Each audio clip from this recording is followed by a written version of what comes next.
Hi, my name is Pascal. I'm a second-year master's student in international development. I'm as well as the former president of the GCR, Oxford Speak for the Graduate Common Room, aka the student body representative here at the college. Hi, I'm Kat. I'm a second-year DPhil here in the Middle East Center. I'm Ukrainian and I'm also a former vice president for social affairs here in the college. St Antony's is nicely located in North Oxford, only a 10-minute walk from the city centre. This is a graduate-only college with over 500 students from over 70 countries, making it the most international college in Oxford. This is the Porter's Lodge. This is your first point of contact. If anything should happen, they're responsible for the safety and security of the building, as well as managing all of your mail that comes in from wherever you're coming in from.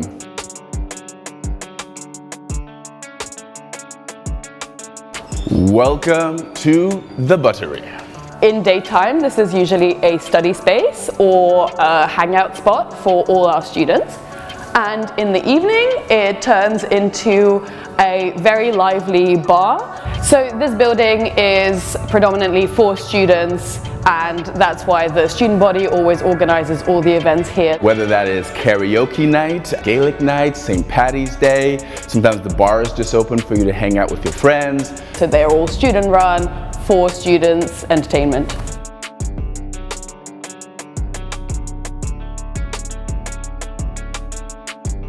This is our dining hall.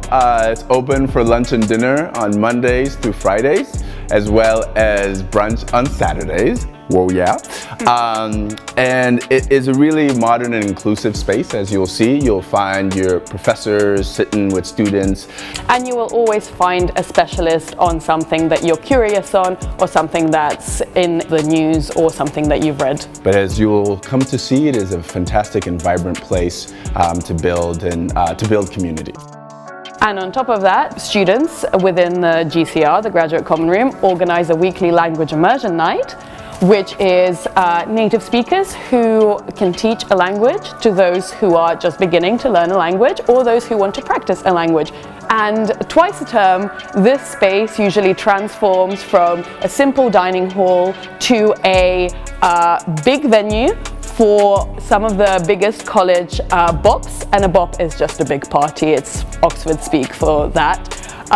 We usually have over 300 students here dancing the nights away and just enjoying life in Oxford. One of our staple bops and one of the most liked bops in Oxford is Hallow Queen. It happens every October here in this amazing space, and it was set up over 20 years ago as a safe space for the LGBTQ community, and has since grown into a celebration of diversity around the university and our college.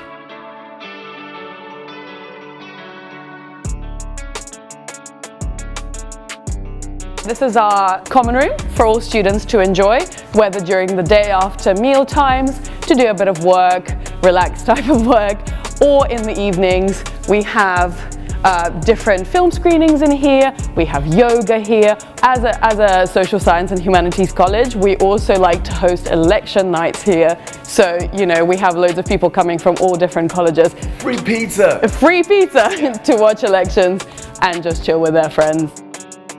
So one of the biggest sports clubs here in St Antony's is the St Antony's Boat Club, and we are over 70 members, and we've just had a really successful season of rowing and are gearing up for another rowing competition coming in the summer.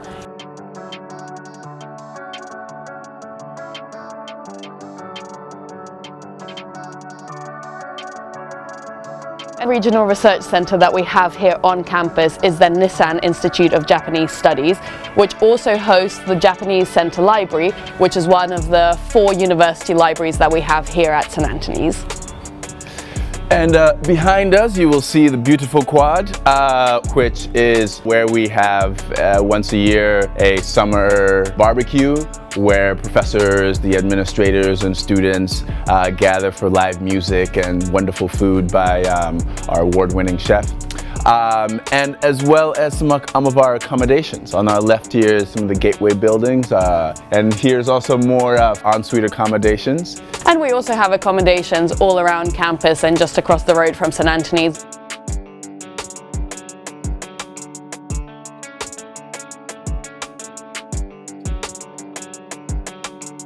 So this is our library. It used to be a church. It's a beautiful space of stained glass windows. And though divine intervention doesn't often happen when you need to get your work done, it is a phenomenal space to read and get some work done. And it houses very important social sciences, political sciences, and humanities books here on campus.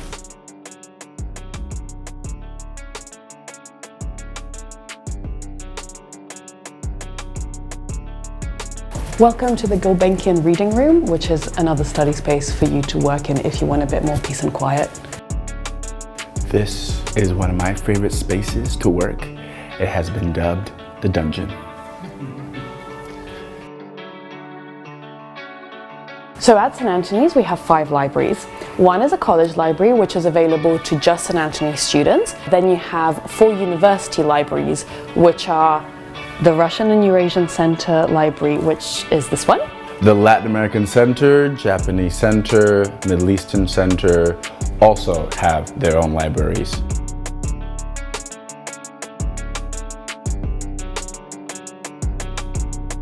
So part of what makes St. Anthony's such a vibrant community is just the different clubs and institutions here.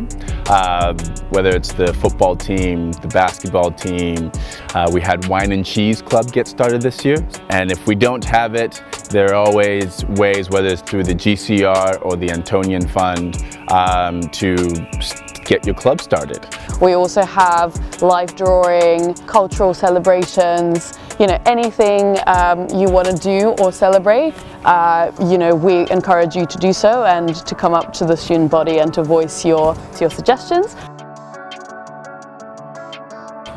So behind us is the Middle East Center, which houses the Middle Eastern Center Library and Archive.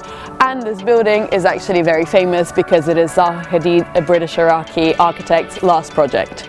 We also have 6 other regional research centers here at St. Anthony's. Yeah, so we have the Asian Center, the African Center, the Japanese Center, the Latin American Studies Center, right, the Russian and Eurasian Studies Center, and the European Studies Center.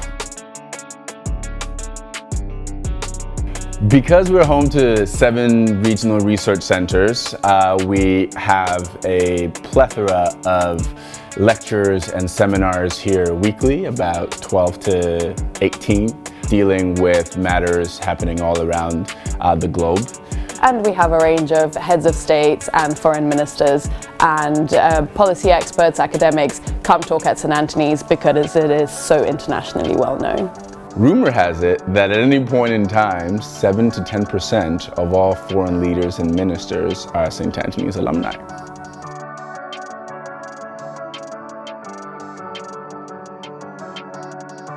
So this is Church Walk.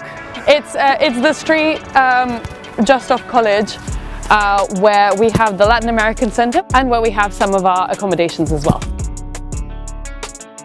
So behind us is North Parade Avenue, and it is frequented by St. Anthony students to hang out, get a coffee, get some cake, go to the pub, and there is a convenience store at the end of the street as well, which is the closest one to College. So Oxford can be an incredibly daunting place, but once you get here, there's just a wealth of support here to see you through with your academic advisors, your welfare team, as well as financial help through the Antonian Fund, should you need it. And the College Hardship Fund, the University Hardship Fund. So don't worry, we have plenty of people here to help you and support you through your time at Oxford. So we hope we've made a great case for why St. Antony's is the best college here at Oxford. For me anyways, it has been an incredibly welcoming community that has really grounded my experience here. And the people that I've met literally from all over the world, I know are going to be a part of my life forever. And so I'm really, really excited I got to experience the last 2 years here. I agree. Having been here for a couple of years now, St. Antony's is the place for a very tight-knit, welcoming and supportive community, and we really felt that through the pandemic, even before and after. So we really encourage you to pick this wonderful college. Come to St. Antony's! Yes!